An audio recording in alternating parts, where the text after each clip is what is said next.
ላይፍ ከዛም ተሻግሮ ይሄዳል።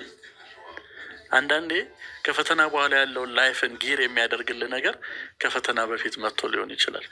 ያንን ቀላል ላይፍ ዲፋይን ባረኩበት ልክ አግኝቼዋለሁ እና ምንም ሉዝ አድርጌ ያለው ምለው ነገር የለኝም። አንድ ፔሽንት ስታክሙ ፔሽንት ብቻ ብላችሁ አታስቡት። ለዛ ነው ጊዜ የምሰጠው። አባት ነው፣ ወደ ቤት ውሰደው።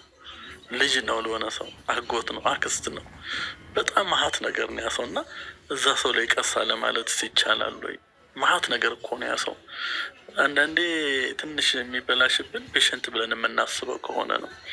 ራሴ ፋሚሊ ጋር ነው የምወስደው፣ እናቴ ጋር፣ እህቶቼ፣ ወንድሞቼ ጋር በእነሱ ቦታ ሳስበው እኔ አንድ ነርቭ ስቆርጥ የሚፈጠረውን ኮምፕሊኬሽን፣ ከዛ ቤተሰቡ የሚረበሸውን ፋይናንሻል ኤክስፔንሱን፣ ከዚህ አንጻር ጊፍት ታይም አቮይድ ኮምፕሊኬሽን። በልጅነታችን ስናድግ ወላጆች ብቻ ሳይሆኑ ልጅ ለልጅም የነበረን ኢንቲሜሲ በጣም ስትሮንግ ነበረ። እዛ አካባቢ ስታድግ አንድ ልጅ በልጅነቱ ያው አርጌ ላልፍ እንፈልጋለሁ የሚለው ነገር ምንም የሚቀርብ የለም። ብዙ ጊዜ ልጅነት ታሪክ ሲወራ እንግዲህ በዚሁ ለእድሜ ያወቅናቸው ብዙ ሰዎች አሉ። ክፍለ ሀገርም አዲስ አበባም ሌላ ቦታ የተወለዱ እና በቃ እንኳን ፈረንሳይ ተወለድኩ ነው የምትለው። ልጅነቴ ምንም የቀረበን ነገር የለም። ሁሉም አይነት ጨዋታ ተጫዋታን ያሳለፍነው። ተማሪም ደህና ተማሪ ነበርኩ። ምንም ነገር አልቀረብኝም። ድጋሜ ቻንስ ቢሰጠኝ አንድ ደራሲ ኢትዮጵያ ያለው አለ፣ ድጋሜ ተፈጠር ብባል ጨርቆስ ነው ብሎ ነበረ። እኔ ድጋሜ እድሉ ቢሰጠኝ አሁንም ፈረንሳይ ሌጋ ሲሆን ነው መወለድ እንፈልግ።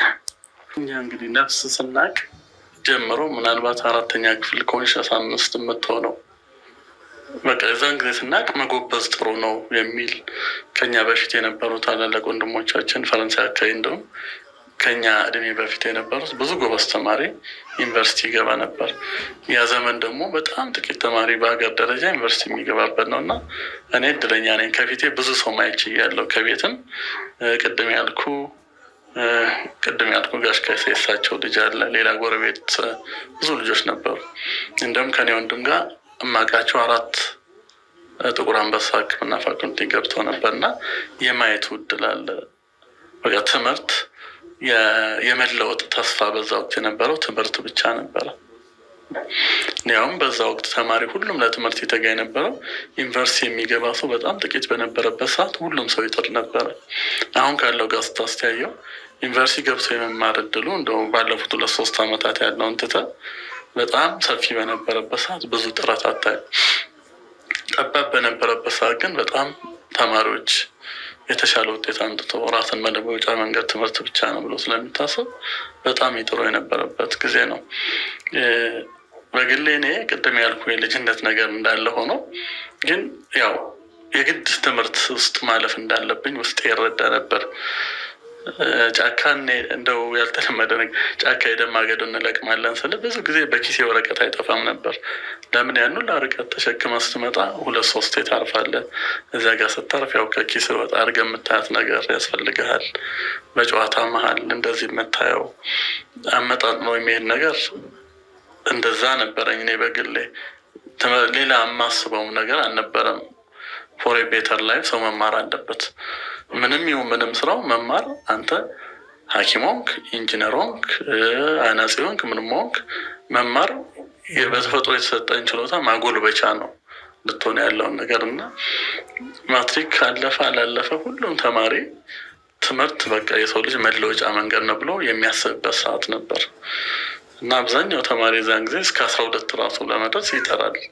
2-3 የወደቀ ተማሪ ራሱ አያቋርጥም ነበር። የግድ 12 መጨረስ አለብኝ የሚል ነበረ። ሌላም ኦፕሽኖች ስላልነበሩ ነው ብዙ እና ትምህርት በዛ ወቅት ያው ጥሩ ትኩረት የሚሰጠው ዘመን ብዬ አስባለሁ። እንግዲህ የእኔ ኤሌመንተሪ ስኩል ማለት 1973-78 ነው። ሃይስኩል 84። እነዚህ ሁላ ዘመናት እንደው መድፍረም ማለት እችላለሁ ትምህርት ኢትዮጵያ ውስጥ ክብር የነበረበት ሰዓት ነው። 5 ዓመት ምህረት የኔ ወንድም ሕክምና ኮሌጅ ገብቶ ነበር እኔ 2ኛ ክፍል እያለሁ ማለት ነው። ስለዚህ ቤት የማየት እድል አለኝ። ታላቅ ወንድሜ ጥቁር አንበሳ ሜዲሲን ነው የተማረው፣ እሱም ማየት እያለሁ ከዛም በኋላ ጎረቤት ቅድም ያልኩ ልጅ ሕክምና መግባት ችሏል። ማህበረሰቡም ለሕክምና ለሐኪም የነበረው ክብር በዛ ወቅት በጣም ትልቅ ነገር ነው። ብዙ ፖዚቲቭ ነገሮች ነበሩት ሐኪምነት በዛ ዘመን። አንድም የጎበዝ ተማሪ መጨረሻ ምልክት ተብሎ ይታሰብ ነበር ነው። የተሻለ ተማሪ ነበር እዛ ውስጥ የሚገባበት እና እነዚህ ሁላ ያው ፋክተሮች ናቸው። የውስጥ ፍላጎት አለ፣ የምታየው ነገር ይስባል፣ የማህበረሰቡ ተጽዕኖ አለ። እነዚህ ሁላ ነገሮች ተደማምረው ሕክምና መግባት የሚችል ሰው ሁላ በዛ ዘመን አብዛኛው ያንን ውጤት ማምጣት የሚችል ሰው የሚገባው ሕክምና ኮሌጅ ነበር። ያው የተወሰነ ተማሪዎች ሌላ ኢንክሊኔሽን ያላቸው ጎበዝ ተማሪዎች የሉም ማለት አይደለም። ግን ባይፋር ዘ ማጆሪቲ ሜዲሲን ማስገባት ውጤት ያለው ሰው ወደ ሌላ ፊልድ የሚገባው በዛ ሰዓት ማለት ነው በጣም ትንሽ ነበር እና ብዙ ፋክተሮች ናቸው ማለት ነው። የት ነው ሕክምና የተማርከው ዶክ? ጎንደር።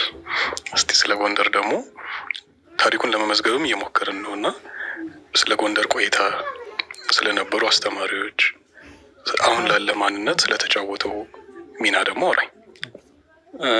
ጎንደር እኛ መጀመሪያ በዛ ወቅት ጎንደር ኮመን ኮርስ አይሰጥም ነበር።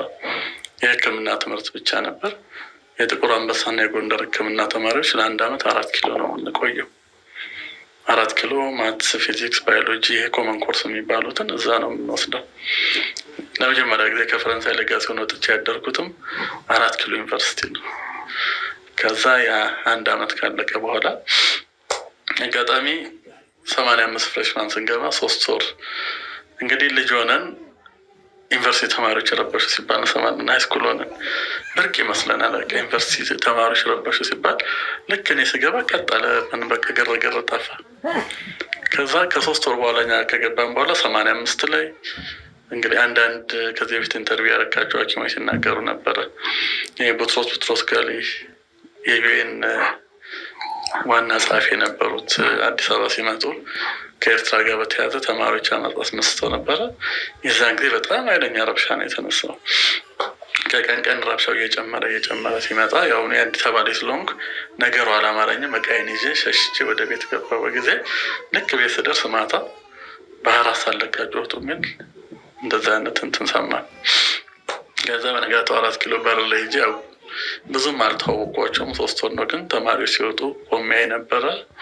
በዛ ወቅት ያው የነበረው እንትን ያስደነግጣል። እንዳሁኑ አይደለም። አገር ማነው ከአንድ ቦታ ሌላ ቦታ መሄድ ማለት ትልቅ ኢቨንት ነው። ከክፍለ ሀገር አዲስ አበባ፣ ከአዲስ አበባ ክፍለ ሀገር ትልቅ ነገር ነው። እንዳሁኑ ተነስተ የሆነ አውሮፓ ሀገር ደርሰህ የምትመጣው አልነበረም። ብቻ 2 ወር ነው እንደዚህ ቆየንና ተመልሰን ገባን። እንደገና ጨረስን። ያን ከጨረስን በኋላ 1-2 ወር አረፈንና ወደ ጎንደር ሄዱ ተባለን። ለዚህ አጋጣሚ ፍሬሽማን ኮርስ 4 ኪሎ እንደማይሰጥ ያላወቁ 2 ጓደኞቻችን ጎንደር ደርሰው ነው የተመለሱት እንደገና። ከዛ ጎንደር እንደሄድን ያው ሕክምና ያው ዲፊከልቲውን ትሰማለህ። ጎንደር ደግሞ ትንሽ ጠጠር ይላል የሚለውን ነገር ትሰማለህ። ስትረሱ ጥሩ ነው ሰም ኤክስቴንት ማለት በዛ እድሜ ላይ እንደዛ አይነት ታይት የሆነ ነገር ባይኖር ትንሽ አስቸጋሪ ነገር ሊሆን ይችላል ለወጣቶች እና በጣም ታይት ነው። መጀመሪያ ዓመት የምትማረው 3 ትምህርት ነው ዘሆል ይር ማለት ነው። አናቶሚ 20 ክሬዲት፣ ባዮኬሚስትሪ፣ ፊዚዮሎጂ 10 ክሬዲት ነው። እሱን ተምረህ ፋይናሊ 1 ግሬድ ነው የሚሰጥ። ከኤ ወደ ቢ ከቢ ወደ ሲ ስትወርድ እንግዲህ ምን ያህል እንደሆነ ዲፈረንሱን አስበው። በ20 ክሬዲት እሱን 1 ዓመት ተምረን ተፈተንን። እንደገና 3ኛ ዓመትም ጨረስን። መጀመሪያ ወደ ጎንደር ሲሄድ ለመጀመሪያ ጊዜ ከአዲስ አበባ ስወጣ ያው 1 ሳምንት ሲቀረው ጀምሮ ታለቅሳለህ። እያለቀስን ነው። እኔ ደምስል ጓደኞች ብዙዎቹ ቤተሰብም መርካቶ ድረስ ማለት ነው። እዛን ጊዜ በባስ ነው የምንሄደው። 8 ሰው ሆኖ ሸኝተው የሄድኩት ሩቅ ሀገር ነው። ከዛ ቀኑን ሙሉ ተጉዘን ማታ ሲመሽ የሆነ ቦታ ደረስን። ማነው ስሙ ይሄ ደብረ ማርቆስ። ስንት ኪሎ ሜትር? 300 ስንት ይቀራል? 450 የባሰ ለቅሶ እንደገና በቃ እዛም ደርሰን 1 ወር ሙሉ ምንም ማረጋገጥ አልተቻለም። በኋላ ግን ከለመድኩት በኋላ አመቱን ጨርሼ አልመጣሁም። 2 ዓመት ጨርሼ ማለት ነው። ፕሪክሊኒካል ዋና ፕሪክሊኒካል ጨርሼ መጣሁ ማለት ነው። በአብዛኛው የማንበብ ነገር ነው በዛ ወቅት የነበረው። ያው ፔሸንት ጋር ምንም ኮንታክት የለንም። ትንሽ ለየት የሚለው ነገር ያው ዳይሴክሽን ሩም ያለ ኤክስፖዠር በተለይ መጀመሪያ ቀናት አካባቢ ትንሽ የሚያስፈራ። አብዛኞቹ ያው ከቤቱ ወጥቶ የማያውቅ ሰው ዳይሴክሽን ሩም ግባና ንካ ሲባል ያለው ስሜት የምታውቀው ነው። በተለይ እንደዚህ ቀስቀስ ሲል አናቶሚ ሊያሳዩ ይሄንን እንዲህ ሲያደርጉ ሊነካ ሲመስልህ ከበሩ ያለው ስሜት ያን ያው ትንሽ ያስቸግር ነበረ። ግን በሂደት ያው ይለመዳል። ስትቆይ ደግሞ አንዳንዴ መጽሐፍ እዚህ ጋር አድርገህ ከደብር እዚህ ጋር አድርገው ሲያነቡ መብራት የጠፋበት ልጅ አለ። እንደውም እንቅልፍ ወስዶት ይባላል ሲነቃ። እንደዚህ አይነት ላገጠመኝ አለ። ያው በሂደት የማይለመድ ነገር የለም። 2 ፕሪክሊኒካል አመት አለፈ። ክሊኒካል ያው ዋኑ በጣም ታፍ ነው። ታፍ ኤንድ ጉድ፣ በጣም ዲሲፕሊን የምትማርበት፣ አስተማሪዎቻችንን ዲቮሽን ያየንበት፣ በተለይ ሁሉ ጊዜ ለብዙ ተማሪዎችም ለጓደኞች የማውራው ጥቁር አንበሳ ዲፓርትመንት ኦፍ ሰርጀሪ ቁጥራችንን ታውቀዋለህ። ፕሮባብሊ አዲስ አበባ ዩኒቨርሲቲ ውስጥ እርግጠኛ አይደለም፣ ግን ዛ ሀይስት ነበር ኦፍ ስታፍ ያለበት ነው። እኛን ሰርጀሪ ያስተማሩን 2 ሲኒየሮች ናቸው።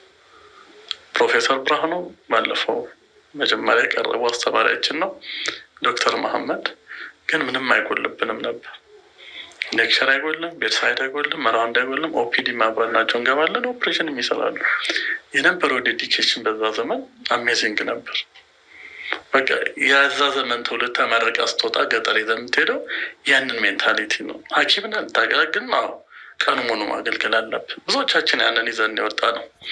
በኋላ ዶክተር ካሳ የሚባል ያው ኤርትራ የነበረ እሱ 3ኛ ሰው መጣላቸው። ትንሽ ቆይቶ ደግሞ አብሯቸው የነበረ ሌላ ደግሞ በዛ ወቅት ጂፒ ነበር ዶክተር ዘኪ ያለና ዲቮሽን ያው ከነሱ በጣም ተመረናል። ቅድምም ከፕሮፌሰር ብርሃኑ ጋር ይህንን ነገር አንስተን ስናወራ ነበር።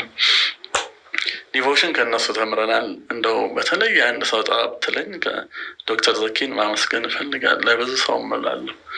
በዛ ታይት በነበረ ኤንቫይሮንመንት ዶክተር ዘኪ የእኛ ትውልድ የሕክምና ትምህርት ቤት የስኬት ምልክት አድርገን የምናየው ሰው ነበር እና ተማሪ የሆነ አስተማሪ ሲመጣ ምን ሊጠይቀኝ ነው ምን ሊለኝ ውስጥ ረሰዋል አይደለ? እሱ ገና ብቅ ሲል ያው ፈገግ፣ አሁንም ታውቀዋለህ፣ ፈገግ ያለ ፊት ይዞ ነው የሚቀርበው እና በጣም ሪላክስ እና ነፃነት አለ። መጠየቅ ትችላለህ፣ የመሰለን ትናገራለህ። የመሳሳት አንደር ኮቴሽን መብት አለ። አንተ አዲስ አንድ አሰባስባል ከእሱ ጋር ሄዳል ዳዝንት ማተር ሪፍሌክት ማድረግ ትችላለህ። እና በተለየ መልክ ማስታወሰው አስተማሪ ስል በእድሜ ብዙ የሚበልጠኝ እንዳይመስላችሁ እሺ። ጎንደር እዛው ቀርቶ በቀረበ አመቱ ጀምሮ ልክ እንደ ሰርችን ሲያስተምር የነበረ ነው እና ዶክተር ዘኪን ለተማሪ ነፃነት መስጠትን ከማንም በላይ ከሱ ነው የተማርኩት። አሁንም አብረን ነው፣ ዲፓርትመንት አብረን ነው። ይሄንን አስታውሳለሁ። ዲቮሽን ቅድም ያልኩ 2 ሰዎች፣ ነፃነትን በተመለከተ ደግሞ ለተማሪ ዶክተር ዘኪ ነው ከምንም በላይ ለእኔ ምሳሌ የሆነኝ። ፕሮቴስት ነው ሁሉ። የዛን ጊዜ ሜዲካል ኮሌጅ ኢትዮጵያ 3 ነው፣ ጎንደር፣ ጅማ እና አዲስ አበባ። ኤግዛክትሊ ይሄ ነው ባለንም 56፣ 57፣ 58 3 ቦታ ተመድቦ የነበረው እንደዚህ ነበረ። ቁጥራችሁ እንደዛ መሆኑ ለትምህርት ሂደቱ ያለውን እስቲ እኛ ስንገባ 360 ሆነን ስለገባን ከዚህ ጋርም የሚነሱ ጉዳዮች ስላሉ እስቲ አንተን እይታ ንገር። የዛን ጊዜ ኢንዲቴይል ነበር። 12 ሳምንት አንድ ዲፓርትመንት ትቆያለህ እስከ ፈተናው 12 13 እና 10 ነበርን አንድ ግሩፕ። ኢንዲቴይል ነው የሚያውቁ 10 ሳምንት ሙሉ። በሳምንት 4 ሴሽን ሊኖረው ይችላል። በቃ እያንዳንዷን አክቲቪቲን ኢንዲቴይል ያውቃሉ። ኢቫሉዌት ለማድረግም ከጣሉም ካሳለፉም ያላግባብ መውደቅና ማለፍ የመሆን እድሉ በጣም ዝቅተኛ ነው። አሁን ግን ያው እንደ ተማሪም ተገናኝተናል አይደል? ምን ያህል ሉዝ እንደሆነ ሪሌሽናችን። ሲኒየርም ብዙ አስተማሪም ብዙ ነው፣ እንደገና ተማሪም ብዙ ነው። ግን ከአንድ ተማሪ ጋር ያለን ኮንታክት በጣም ሉዝ ነው። ያው ምን መሰለ፣ ለምሳሌ እዛን ጊዜ እኛ ስንማር አንድ ሲስተም ለምሳሌ ስለ ጎይተር ያስተምረናል ፕሮፌሰር ብርሃኑ፣ በዛን ጊዜ ዶክተር ብርሃኑ ነው። ኢንተስታይናል ኦብስትራክሽን እሱ ያስተምረናል። ስለ ብሬን ቲመር ያስተምረናል። ብዙ ነገር ራሱ ያስተምረናል።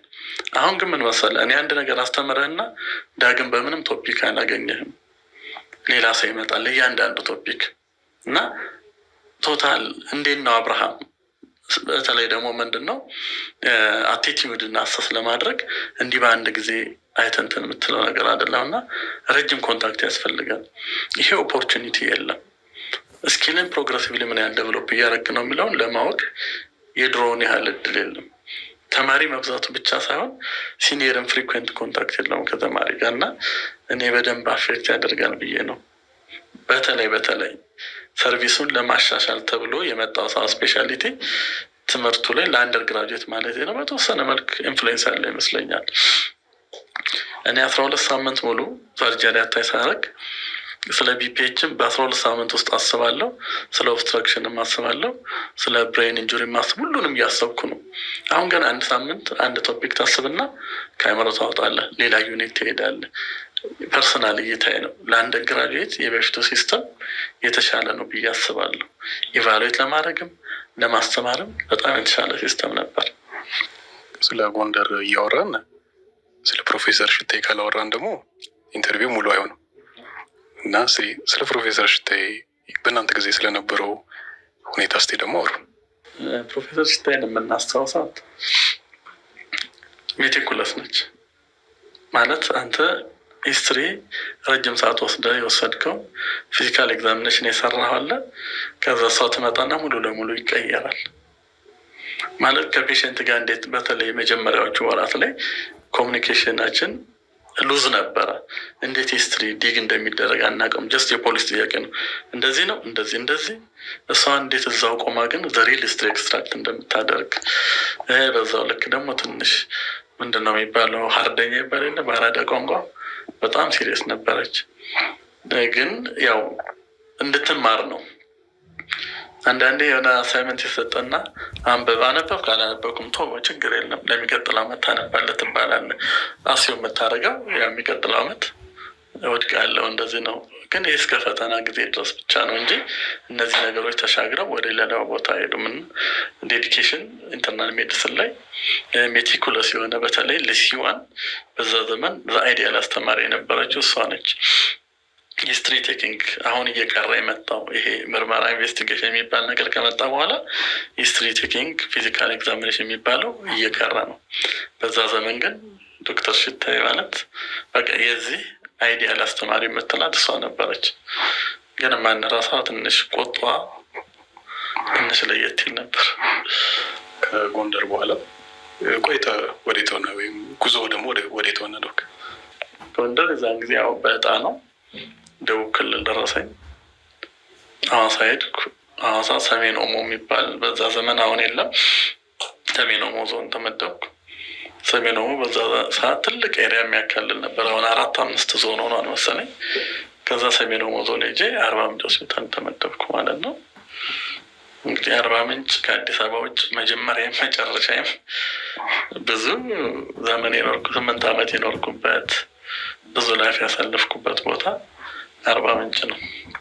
በዛ ሰዓት ያው ስፔሻሊስት ሐኪም የለም ማለት አለ፣ ግን አንዳንድ ነው። እኔ ስደርስ አንድ ፔዲያትሪሻን፣ አንድ ኢንተርኒስት፣ አንድ ኖሮጂያን ሰርጅን እና አንድ የኢትዮጵያ ጋይኒኮሎጂስት ነበሩ። 5 ጂፒዎች ነበሩ። እኔ 6ኛውን የገባው ማለት ነው። የሐኪም ቁጥር በጣም ትንሽ ነው በዛ ሰዓት። የታማሚ ቁጥር ደግሞ በጣም ብዙ ነበረ። እንግዲህ አርባ ምንጭ አይዶን ነው ወይ ዲቴል ጥያቄ እያመጣ ይሻላል እንጂ ከአዲስ አበባ ውጭ የማውቀው ሁሉን ነገር ከጎንደር በላይ እኔ አርባ ምንጭን ነው። ጎንደር እንደ ተማሪ ስለሆነ በአብዛኛው ያው ስትረስ እንደሆነ ነው፣ ቶሎ ጨርሶ መውጣት ነው የሚታሰበው። አርባ ምንጭ እንደ ሐኪም እንደ ነዋሪ የኖርኩበት ሀገር ነው። ብዙ ነገር ተምሬያለሁ። በተለይ ከጎንደር ስትወጣ ያው አንብበ ነው የምትወጣው። ስኪል ይሄን ያህል አይደለም።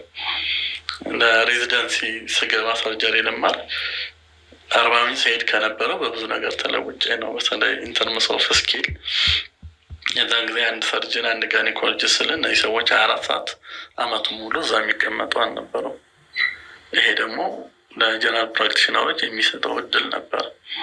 እነሱ ሲሄዱ ሪፈር መደረግ የማይችል ኢመርጀንሲ ኬሶች ያው የሆነ ነገር መደረግ አለበት።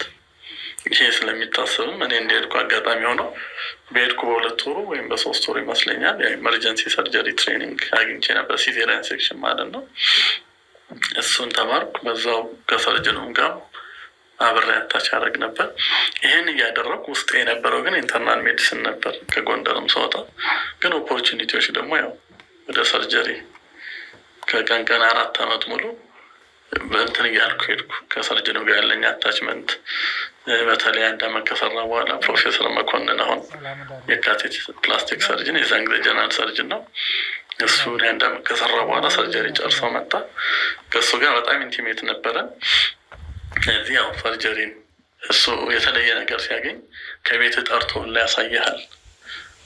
እንደው መኮንን ሜዲካል ስኩል ስለገባ ሳይሆን ኢንፎርማሊም ቲቸር ነው። በቃ አርባ ምንጭ ዩኒቨርሲቲ አይደለም ኮሌጅ አይደለም ቲችንግ አክቲቪቲ የለም። ግን ከቤታችን ጠርቶ ና ይሄ ነገር እንዲህ ይባላል የሚል ሰርጀሪ እያንዳንዷን ነገር ያሳየን እሱ ነው። ማለት የሬዚደንሲን የተወሰነ ፓርቱን ኦልሬዲ እዛ አስጀምሮን ነው በኋላ ጥቁር አንበሳ የመጣ ነው ማለት እንችላለን። በእድሜም እንግዲህ እየጨመርን ሄደን ማቹር ያደረግንበት ቦታ ከተማሪነት ህይወት ያው እንትን ያልኩበት አርባ ምንጭ ነው። አርባ ምንጭ መድረገነት የሚለው ቃል ይገልጻታል በደንብ። ከዛ በላይ እንግዲህ አሁን እኔ ለረጅም ጊዜ ስለ አርባ ምንጭ አወራ ነበር። ሬዚደንሲ ላይ አንድ ጓደኛ የኛ ባሽ ልጅ ነበረ። በወር ስንት ይከፍለዋል አለኝ። ለምኑ እንደምታወራበት አለኝ። አሁን ደስ የሚለኝ ግን በአሁኑ ሰዓት ብዙ ሰው ስለ አርባ ምንጭ ያለውን አመለካከት ታውቃለህ፣ ፖዘቲቭ ነገር ነው ያለው። እንደው ፕሩቭ አደረኩ ብዬ ነው የምለው። ያን ልጅ ባገኘውን ደስ ይለኝ ነበረ። የማወራበት ምክንያት ገባ ወይ? መድረገነት ተፈጥሮን ነው የሚለው፣ እኔ ደግሞ ሰውን ነው የምለው። ምናልባት እንደዚህ ፕሮግራም ላይ ትክክል ላይሆን ይችላል እንጂ አንድም ሰው እኔ ሳቅዛ አካባቢ በሆነ ምክንያት መኖር የተከለከለ ሰው አላውቅም። እንደው ፖለቲካ እንዳይሆን እንጂ ኢትዮጵያ ያለችበትን ሲቹዌሽን ታውቃለህ። ይህ አካባቢ ግን እንደዛ አይነት ነገር ሰምተን አናውቅም። በጣም እንግዳ ተቀባይ፣ በገባህ በንጋታው የራስ የኖርክበት ሰፈር የሚመስልህ። ይሄን ደግሞ ብዙ ጓደኞች እዛ ሄደው የመጡ ያው የሚመሰክሩን ነገር ነው። አርባ ምንጭ መድረገነት ያው ኔቸሩ ምንም ጥያቄ የለውም። ሰውም እንደዛ ነው። በጣም ሪሴፕቲቭ ነው። በነፃነት መኖር የምትችልበት ቦታ ነው። ያው ትንሽ ሙቀቷ ግን ከዛ ውጭ ያለው ነገር ከአዲስ አበባ ውጭ አሁንም መኖር ካለብኝ አርባ ምንጭ እጄ ነው የምኖረው። ለአርባ ምንጭ ምስክርነት እኔ መስማማለሁ። በዚች 5 ዓመት ውስጥ 3 የመሄድ እድል ነበረኝ። እና አሁንም በጣም በምጨነቅበት ጊዜ መደበቂያ ሳጣ የተወሰነች ጠርቀም አድርጌ እሄዳለሁ። ለ4 ለ5 ቀን ትንሽ አርፌ እመጣለሁ። መድረገነት የሚባለው በቁሳዊም በሰውም ይለያል እና ኑሮውም በጣም ደስ ይላል። በጣም አየሩ የተወሰነ ሞቅ ሊል ይችላል፣ ነገር ግን የሚከብድ አይነት አይደለም። ህዝቡ ግን ይገዛል። ምንም ጥያቄ የለውም። አሁን ሁሉም ሰው የሚስማማ ይመስለኛል። አምላኬ እንኳን እዛ ደረሰኝ ብያለሁ። ከዛ በኋላ አሁን የተወሰነም ነካ አድርገልኛል እና ወደ ሰርጀሪ የመምጣት እድል የነበረው ከአስተማሪዎች በማየት ነው። ዛሬም ያመጣሁም ለዛ ነው። ለምን እኔም አስተማሪዎች አይቼ ነው ሰርጀሪ የገባሁት። የመጀመሪያ ኢንተራክሽን የነበረን ሲሆን ተማሪ እያለሁ የካቲት እያለን ማለት ነው።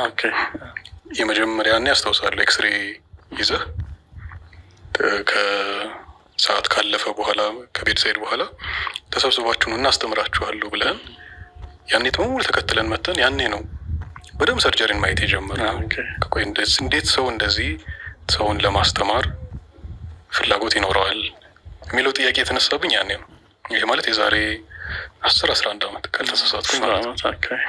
ስለዚህ የመልካም አስተማሪዎች ውለታ ስለሆነ መጀመሪያ አመሰግናለሁ በሚል ድጋሜ ልጀምርና አሁን ደግሞ ወደ ጥቁር አንበሳ ወዳለ ጉዞ ልውሰድ እና ሰርጀሪ ትምህርቱ እንዴት ነው የጀመራችሁት?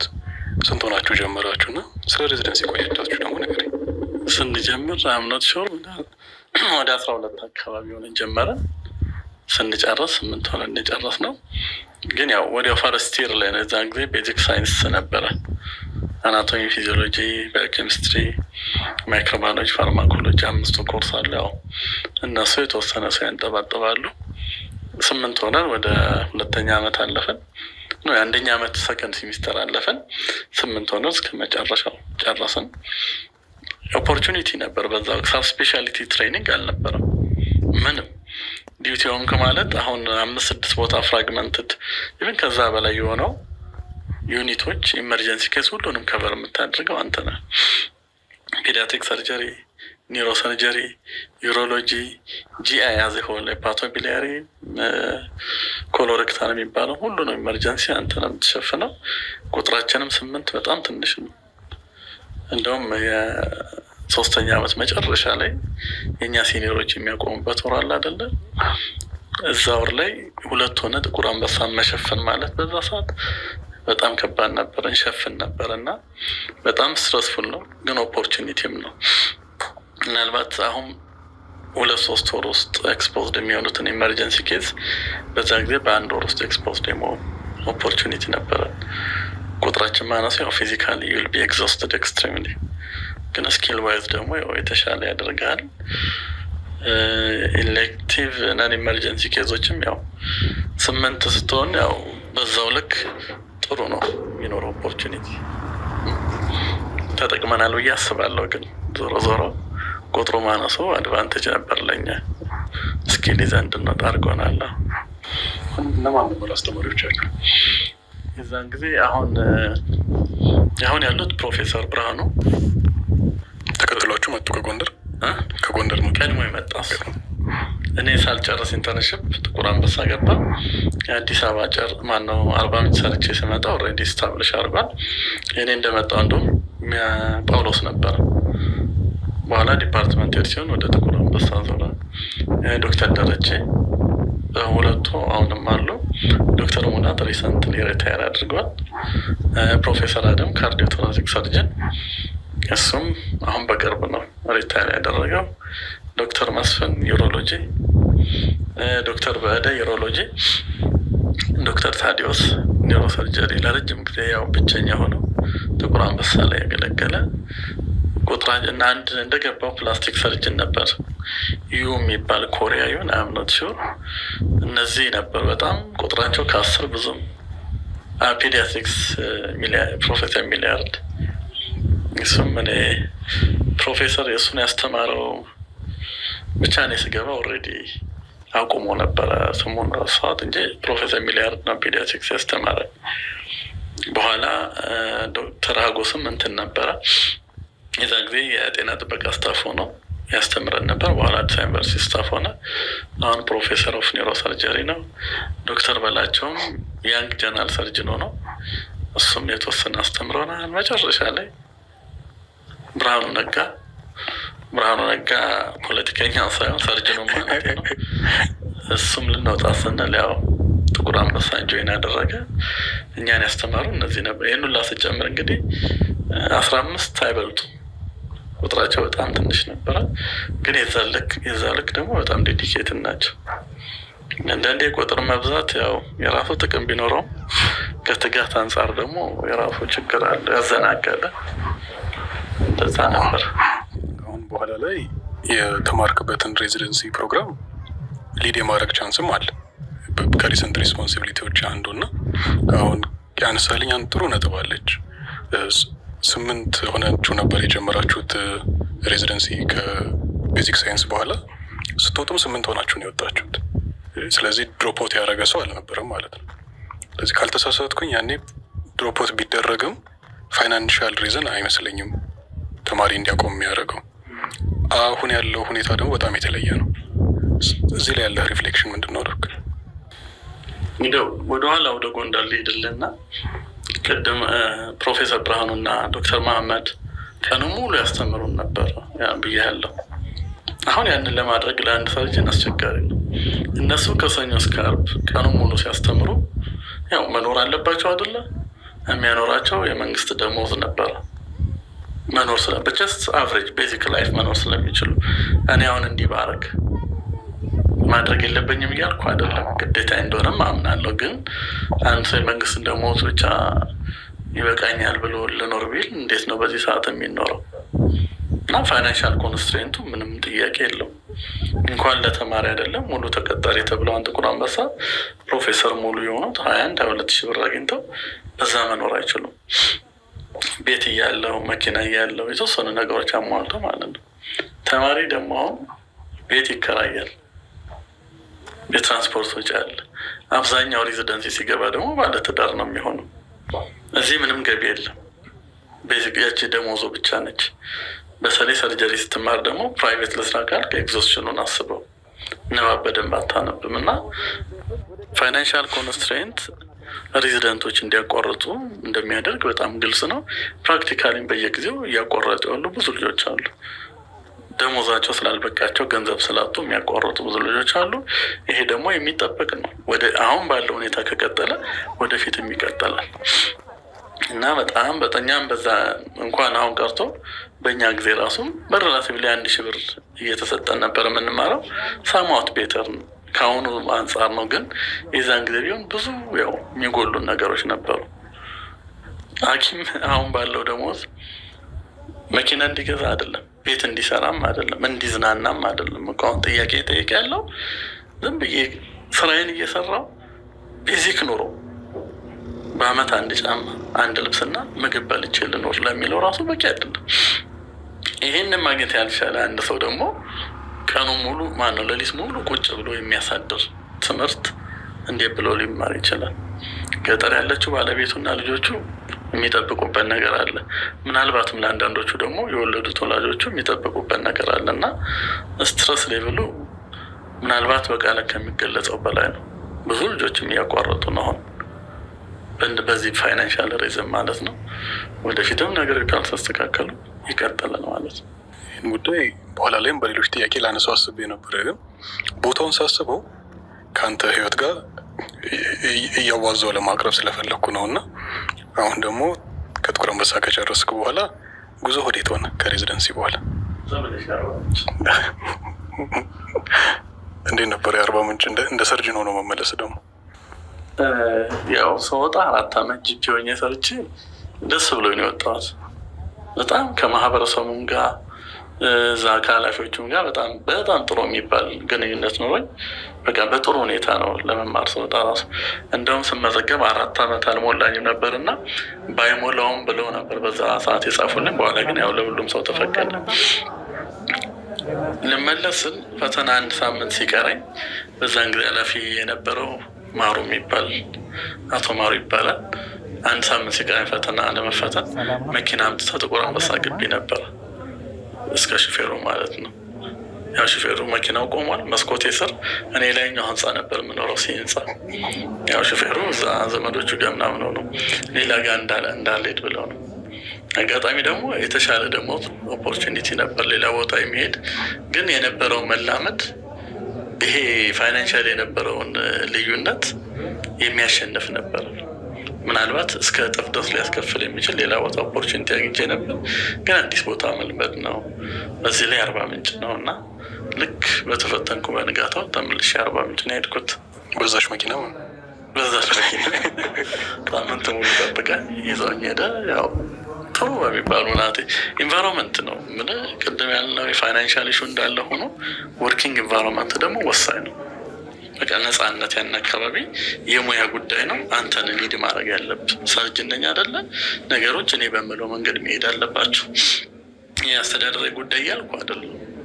ቴክኒካል ነገሮችን ለስራው የሚያመቹ ነገሮች ይሁን የሚለውን ነገር ለረጅም ጊዜ ምንም ችግር አልነበር። ያው የስራው ሌቭል ግን ኤክስትሪምሊ ታፍ ነበር። ማለት ወሩ ሙሉ ማለት ይቻላል ማታ ማታ ትሰራለህ ወሩ ሙሉ